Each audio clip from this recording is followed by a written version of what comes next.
a shambles once again. I said to my dad before the game that I was hoping that they wouldn't come out and be a bit too arrogant, you know, for the games like Arsenal, Chelsea, Man City, we're up for it. They usually are. And I was thinking, oh, this is the sort of game they're going to come out and be a bit relaxed and not bother. And then, you know, to score 6 minutes in, an out-of-reach brilliant goal, I thought, oh no, something has changed. The team's changed, the mentality's changed. But no, I was right to be worried. It's just disgusting. And actually, after that result, it's made me even more angry about Tuesday. I mean, I was fuming after the game. And I had people say, oh no, it'll all be forgiven once we beat Newcastle on Saturday and we get the 3 points. Moyes was right to concentrate on the league. You know, I'm not saying that he shouldn't concentrate on the league. In the end of the day, that's what his job is. That's what he's been signed to do. But it was our it's our biggest chance at a trophy, and we threw it away because we were concentrating on today. And then you watch that. Disgusting, absolutely disgusting. I keep being lost for words in every video, but I am, just because I just don't know what to say anymore about that team. Hands up if you're underperforming.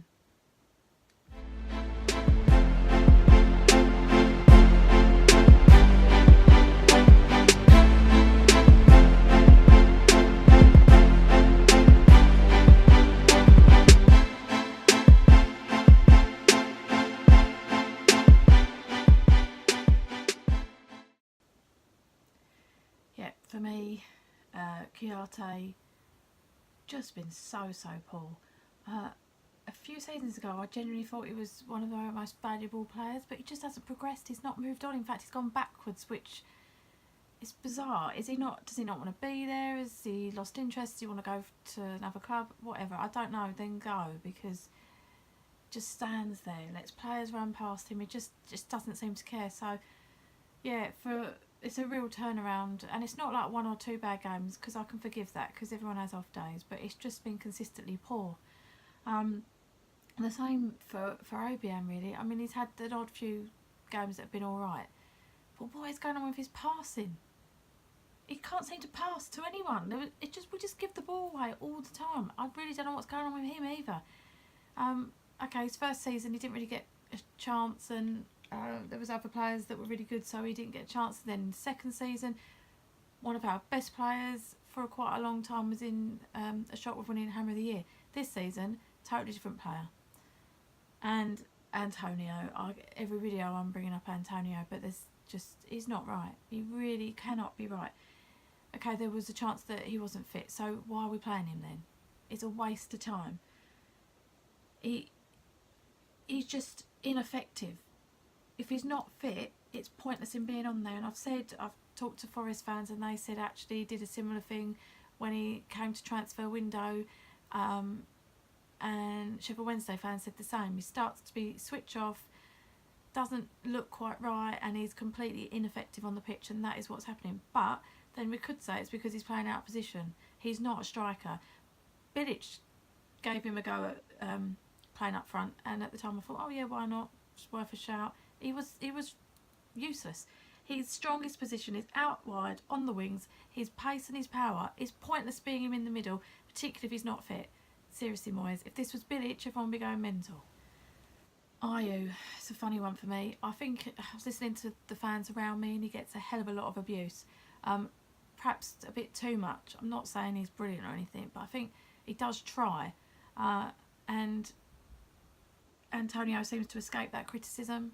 He can't do anything wrong. So it's not me saying that I think Ayew's amazing, but I do think he's kind of someone that people are just hounding every game. But his penalty was just terrible. One, I don't know why he took it, although I was a little bit lost as to who would take it without Noble and Lanzini on the pitch. I was like, oh my God, who's going to take it? But he shouldn't have. Arnautovic should have taken it. You know, he's confident. I don't know. Maybe he didn't want to. I'm not sure about that. But that was so poor. I'm not a fan of this stop-start technique. Why can't we go back to the old days with Julian Dix, just sheer power, smashing it in the back of that? That's what we need, someone like that. Not stop-start. He lost any power on the ball. he hesitated, and the goalkeeper was always going to win. So yeah, that was poor. I mean, I know he scored a goal and gave us a shout or getting back in it, but that penalty was really quite terrible. Right, hands up if you perform well, worked your socks off, and can be proud of your performance.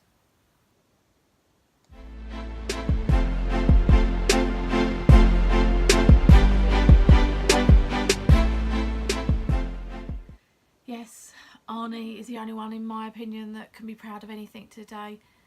He battled the whole game. He excites me. He cares. You can tell he cares.